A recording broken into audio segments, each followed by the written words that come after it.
Hi, everyone. John Hammontree here with another live episode of The Reckon Interview. Today, I am talking with Dillon Nettles, a policy analyst with ACLU of Alabama. Dillon, thanks for coming on. Thanks for having me, John. We were talking before we went live. Every day seems a little messier than the day before. It's difficult to scroll through our timelines right now. But let's start by talking about how the pandemic is affecting the justice system, particularly here in Alabama. I know that our prisons were bad before the pandemic broke out, and it certainly seems like a recipe for easy spread, the way that our prisons are set up. What are you seeing there at ACLU? Sure. I mean, like so many issue areas, the current situation with the COVID-19 pandemic has really just exacerbated other existing issues. It was, in April of 2019 when the U.S. Department of Justice actually released a report that I'm sure a lot of your listeners and followers are familiar with. It was pretty damning. It spoke about the overcrowding, the unsanitary conditions in Alabama's prison facilities, that something like 22,000 people are subjected to, who are in in-house state facilities. And that has only become more so the case. As you can imagine, with a public health crisis, we're seeing that people are still remaining in these unsanitary, overcrowded facilities where they cannot at all practice social distancing. And so people who are in those conditions, who are medically vulnerable or immunocompromised, people who may be within that age demographic that the CDC identified as vulnerable or more so vulnerable to contracting COVID-19, remain in facilities where this is essentially breeding ground for the virus to spread. And so we have really at the ACLU pushed on a number of fronts for ADOC to take full accountability here and to be very transparent and progressive, frankly, in their efforts to prevent the spread of this virus, which really the only way to do that in a responsible manner is to release individuals from custody in-house. The reality just is that with overcrowded facilities where already, like I mentioned, the DOJ itself has said that, the state of Alabama is in violation of people's Eighth Amendment rights, then we have to actually lower the number of people who are there. So we have called, along with our partners at Southern Poverty Law Center, Alabama Appleseed, a number of other organizations we're affiliated with through the Alabamians for Fair Justice Coalition, for, first of all, testing of every individual who is in custody, which we're really... As of right now, they haven't been adequately testing, right? Not at all. Very slow response to testing. Right now, there are 55 staff members who have self-reported as testing positive. And then there's only been 11 people who are incarcerated. The ADOC has told us have also tested positive, although there's still far too many people. We haven't even tested 200 people in custody. When people test positive, do you know what happens? I mean, are they put in isolation? Is that what is it that happens? That is a huge question, and one which we've really asked for greater transparency and detailed planning from the Alabama Department of Corrections about. There was a report, I believe, about a month or so ago saying that a decommissioned facility, the Draper prison, was going to be a spot where they would move people. We still know very little details about that, and we still don't know about the conditions of confinement that people are within who are testing positive. Where are they put? Are they essentially being subjected to more punitive treatment because they are now, testing positive for a virus that they were almost inevitably going to get? Are they now, being isolated in solitary confinement? Are they all being put in tight or more overcrowded areas of the jail? We just don't know. And those are significant questions. So we've asked for that type of transparency. We've asked for greater testing, but we really have emphasized that the most responsible measure that the Alabama Department of Corrections can take at this time is to release people. That should be people who are within the CDC's kind of guidelines as being medically vulnerable or more potential to the spread of the virus. Those are people who are elderly. Those are people who are already immunocompromised or who are medically vulnerable. And frankly, that should also be people who are within 6 months to a year of their end of sentence. And so there are decisions right now that the Alabama Department of Corrections, Governor Ivey, the authority rests with them to be able to curtail the exposure of people in our facilities to the spread of this virus, and they have not shown that type of leadership. And correct me if I'm wrong, but rather than expedite the parole process, they actually took a break for a while, right? They paused it, and even now it's still very slow. Is that the case? I'm really glad you brought up parole, because this has been one of the points of most concern and frustration for us at the ACLU. You're right. There was already a pre-existing backlog for paroles in Alabama due to a number of reasons in recent years. But what we found when we released a report last month from our investigative reporter, Beth Shelburne, was that there were people at 4,000 people who were still incarcerated, who were eligible for parole hearings as of April 1st of this year. So this was after the outbreak and the crisis began to impact Alabama. And because at the time the governor had issued an emergency order that puts kind of in-person hearings on pause, the Alabama Bureau of Pardons and Parole said, well, we also will not continue our hearings, although they had the option to certainly do those virtually. And so they stopped them altogether. Once we did release this report that showed that just really a dramatic number of people had not even had their parole hearing, which they were eligible for, by April 1st, we did get a reaction. The governor did actually clarify that pardons and paroles could continue their hearings virtually. The unfortunate part about that is that those meetings did start again last Tuesday, and we have seen barely a handful of people who've actually been now paroled, John. I will actually say that last week, they managed to increase Alabama's prison population because there were a higher number of revocations of parole than there were people who were actually released on parole. So I mentioned overcrowding earlier. This is only feeding the problem. And until the Bureau of Pardons and Paroles really takes responsibility and starts to work to actually do the role that the Bureau of Pardons and Paroles should absolutely be doing on a day-to-day, which is to take up these cases and give them a fresh look and not relitigate people's previous crimes, then we will continue to see this backlog, and we will continue to see people who are certainly eligible and have had pristine records while incarcerated be held there simply because they can be. As we continue to the next topic, I want to remind everybody out there who's watching on Facebook and Twitter, post your comments, post your questions in the comments, tweet them at us, and we will try to answer them here live on the air. It seems like Black Southerners in particular are juggling a lot of competing crises right now. There's obviously the pandemic itself, which seems to be disproportionately affecting Black men, particularly in the South, in terms of the death rate. But we are also seeing, it's hard to say a rise, but we're certainly seeing a prevalence on our social media timelines of violent and deathly interactions with Black men. The Ahmaud Arbery case in Georgia, it was not a deadly case, but the case with Christian Cooper in New York, what we've seen with George Floyd in Minnesota. I know you've been tracking this. We've been talking about it before today. What is it that you're seeing right now, and what's the ACLU's take on it?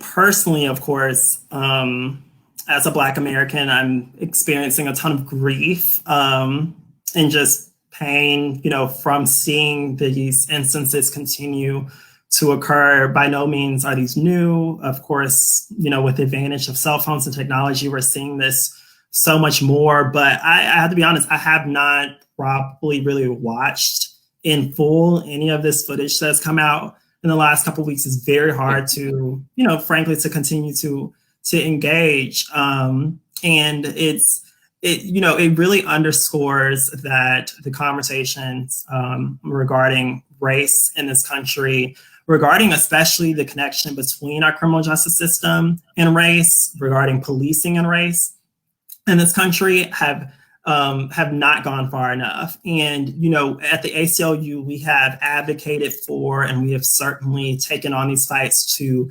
to push for better use of force policies from law enforcement, to push for greater transparency with the type of racial bias training that officers who are in the field are going through, or the types of guidelines that are dictating what maneuvers or procedures they should be using that are forceful while in the field. We've certainly gone after and championed, better and improved policies. But the reality is that this continues to happen. And I think what we're seeing is that because the kind of underlying connection, and I think, frankly, for the history of law enforcement, the history of the criminal justice system, and the way in which it has been constructed to particularly target and disproportionately harm communities of color, that we really have not seen the evolution or the reform of any of these institutions that we need to see in order to make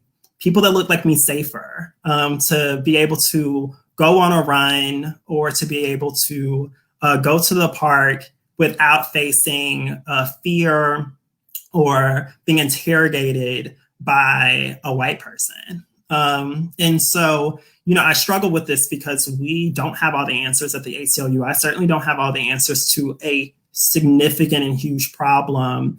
But we are definitely naming it for what it is, which is a racial justice issue.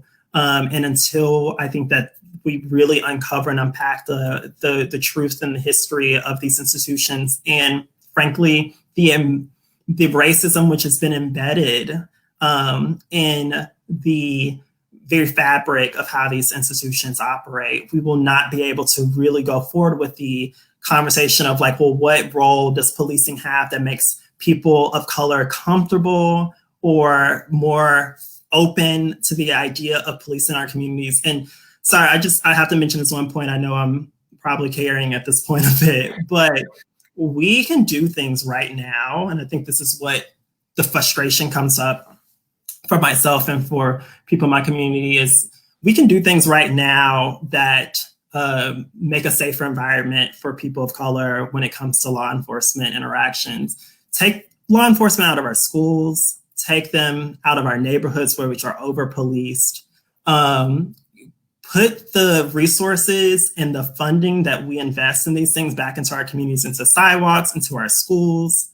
And these will, I think, be things that will start to shift our view and our opinion of the role of law enforcement in our communities. When we don't feel like the law enforcement having a presence in our community is an immediate threat to us any longer, then maybe we can kind of cross that bridge of closing what has become what people describe as a divide.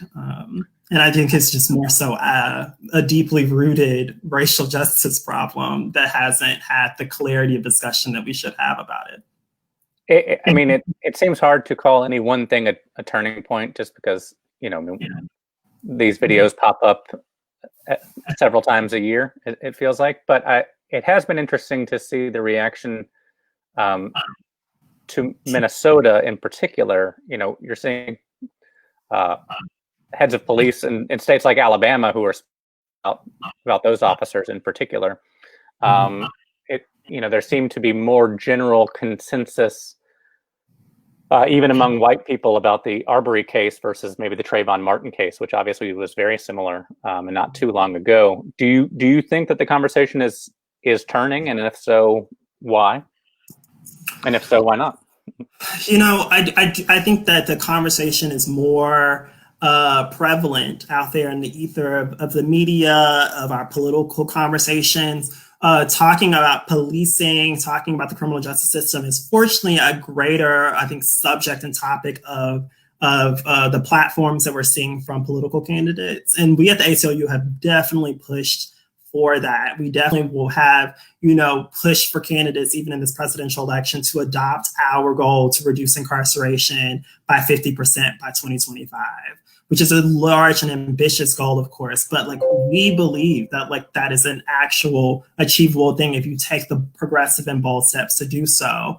But to your point, it's like how much has really changed between now and then. It might be a greater part of the conversation, but it's going to take a lot of political courage and really a lot of will from people, the average people on a day-to-day, to be able to go and make the decisions in their lives that actually center racial justice and center, the disproportionate impact of this nation's history on Black and Brown people. And I'm not so sure that people have yet reached a place where they're really willing to concede the tough decisions that will have to be made in order to really reach that place. We're also sort of seeing a difference in reaction to mass protests, it feels like. Obviously, in the wake of a lot of the mask ordinances and state lockdowns and shutdowns and things like that, there were protests all over the country, places like Michigan, predominantly white people showing up at state capitals, oftentimes armed. And, the president's reaction to some of these protests was to tweet out, liberate Michigan, liberate Virginia, things like that.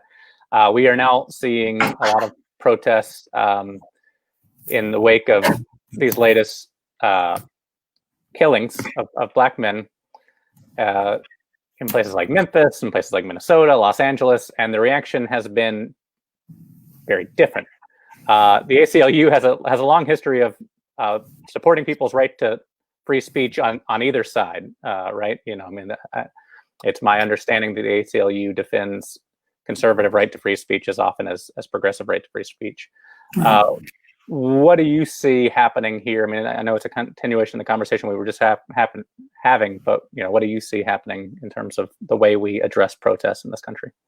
Sure. I want to apologize. I was kind of trying to plug in my laptop here, but I appreciate this question because of course, working at the ACLU as a policy analyst, our position has always been that the First Amendment and free speech rights are one of the most supreme of our civil liberties, that absolutely it's critical that we are balanced as an organization in our approach to preserve that right, no matter who it may be. But, we can't deny that so often the truth is that when these civil liberties are exercised by Black and Brown people, the reaction to it, whether it be the perception by media or by people on their Facebook feeds, or the actual resistance they're met with from law enforcement or from government, is so lopsided in how it is kind of doled out, right? So we're seeing right now protesters on our feeds who are being maced, who are being hit with rubber bullets, who are being taken into custody in the midst of a pandemic. While we saw just last week and in prior weeks, people who were armed and who were actually, going into state capitals where people are trying to conduct essential business in order to continue government running, to continue to provide for people again in the midst of a pandemic. There's lawmakers who actually have been fearful to go to their offices and have had to ask for other armed escorts to take them there because of protesters who are being met with no resistance by law enforcement, who are not being met with kind of their First Amendment rights quelled because, of over-militarized police officers. And so we want to certainly be balanced, but we also have to provide a truth and an analysis in the analysis of what we're seeing, which is that the reaction does not, that people who are exercising their First Amendment rights that look like me are not, that liberty is not given the same space, is not preserved, it is not defended in the same way. And so I like, how do we address that? I really can't say, because like I mentioned, this is kind of like a bigger issue of an overarching problem or a conversation that we really, I think, are not having yet. But the ACLU has had to really take a look at this and evolve in our position and how we have historically kind of come down on this. And the truth is that at this moment, our kind of main priority is to ensure that when we talk about we the people, that we are including vulnerable communities. Not just saying we want to fight for we the people for everyone, but in fact that we are censoring the needs of vulnerable communities. And right now, that has to be our priority. I don't want to, distract from the death of Mr. Floyd, but does the First Amendment right?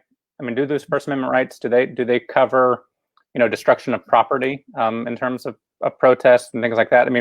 By and large, most of the protests in the country in response to this have been peaceful. I don't want to paint with a broad brush, but we did see some looting and some violent protests in Minnesota last night.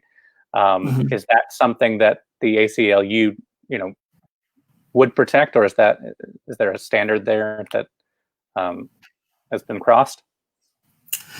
It wouldn't be my position to certainly give a legal analysis on if, in those instances, the destruction of property was superseding their First Amendment right. What I will say is that this is not this type of reaction, these type of rebellion, if you will, in these instances are not new. And this is because of so often the systems, right, that are in place that are telling us that if we go through these pathways, we will be able to get a just decision or outcome. The decisions are the things that have always been in place that told us, like, well, if you just kind of play a role, if you just trust in our government, if you trust in the process or whatever, then the outcome will be equitable, it will be fair. We have seen time and time again that for people of color, that has not been the case in this country. So I think what we're seeing in these reactions, even the destruction of property, frankly,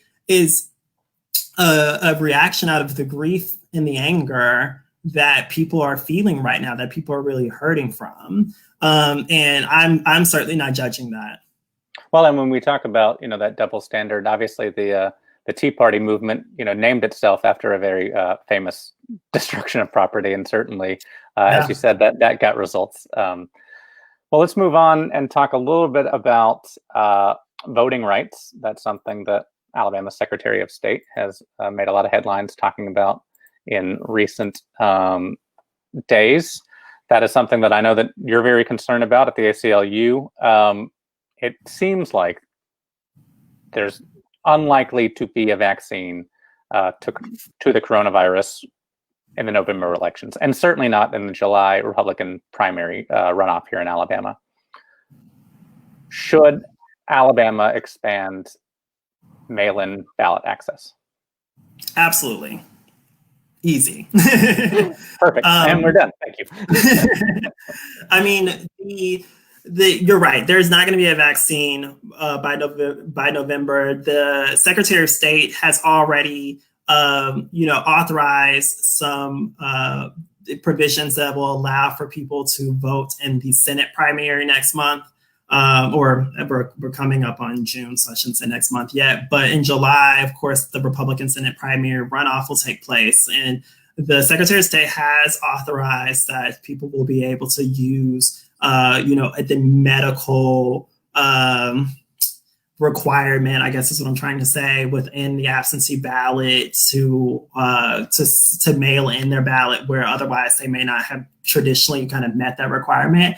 However, this isn't going away, and Alabama's numbers, unfortunately, aren't looking great. And so by November, we want to still ensure that people are able to have a safe, free, and accessible election. And that's going to be very hard to do if they're fearful of contracting a virus. Also, it's just really concerning that the Secretary of State is willing to put the lives and the health and well-being of people, of poll workers, of citizens who are, I think, performing a high kind of civic duty to spend their day to ensure that people are actually able to engage in the civic process and vote.